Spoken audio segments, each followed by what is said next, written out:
Video में हम आपके लिए भगवान श्री कृष्ण की रक्षाबंधन की एक बहुत पौराणिक कहानी लेकर आए हैं। महाभारत काल के समय की बात है।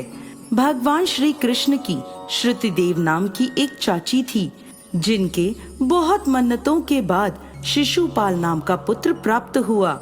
लेकिन शिशुपाल जन्म से ही बहुत बीमार रहता था। उसकी बीमारी इतनी बढ़ गई थी कि जल्द ही उसकी मृत्यु हो जाती। तभी श्रुतिदेव के घर एक ब्राह्मण आए और बोले, तुम्हारा पुत्र शिशुपाल किसी महान व्यक्ति के स्पर्श से ठीक हो सकता है, परंतु जो व्यक्ति इसे ठीक करेगा वही इसकी मृत्यु का कारण बनेगा। यह सुनकर श्रुति देवी घबरा गई कि उसका बेटा ठीक होकर भी मृत्यु के करीब हो जाएगा, परंतु वो अरे देवा, ये गड़बड़ है बाबा। अपने पुत्र को स्वस्थ करने का प्रयास करती रही।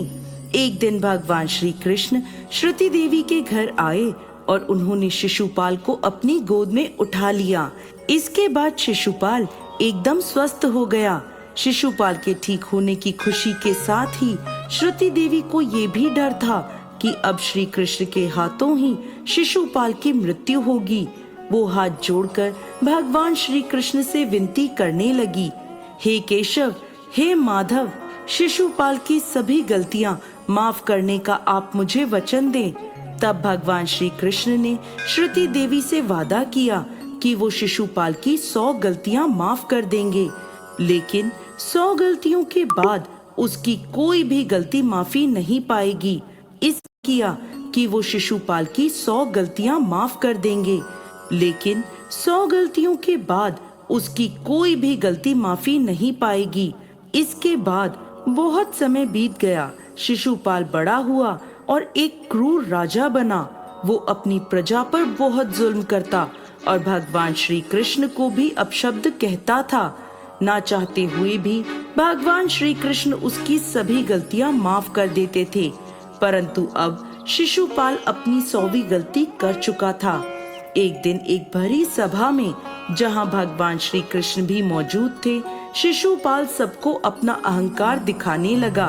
यहाँ तक कि उसने भगवान श्री कृष्ण को निचला जानकर लोगों पर जुल्म करने को उत्तम बताया। एक राजा के मुंह से ऐसी बात सुनकर भगवान श्री कृष्ण क्रोधित हो गए और उन्होंने सुदर्शन चक्र को आज्ञा दी और सुदर्शन चक्र ने शिशुपाल का वध कर दिया। जैसे ही भगवान श्री कृष्ण ने अपना सुदर्शन चक्र छोड़ा तो उनकी उंगली में चोट लग गई। यह देखकर सभी उनके जख्म पर पट्टी बांधने के लिए इधर उधर भागने लगे, परंतु पास ही खड़ी द्रौपदी, जिन्हें भगवान श्री कृष्ण अपनी बहन मानते थे, उन्होंने अपने आंचल का एक कपड़ा फाड़ा और भगवान श्री कृष्ण की उंगली पर बांध दिया। तब भगवान श्री कृष्ण ने इसे बहन का भाई के प्रति स्नेह जानकर उनसे वादा किया कि वो अपनी बहन के द्वारा बांधे गए इस रेशम के कपड़े के बदले अपनी बहन द्रौपदी की सारी उम्र रक्षा करेंगे। जब जब द्रौपदी किसी भी संकट में फंसेगी, तब तब भगवान श्री कृष्ण भाई का फर्ज निभाकर उनकी रक्षा करने अवश्य आएंगे। उसी दिन से रक्षाबंधन का यह त्योहार भाई बहन के रिश्ते का प्रतीक माना जाने लगा।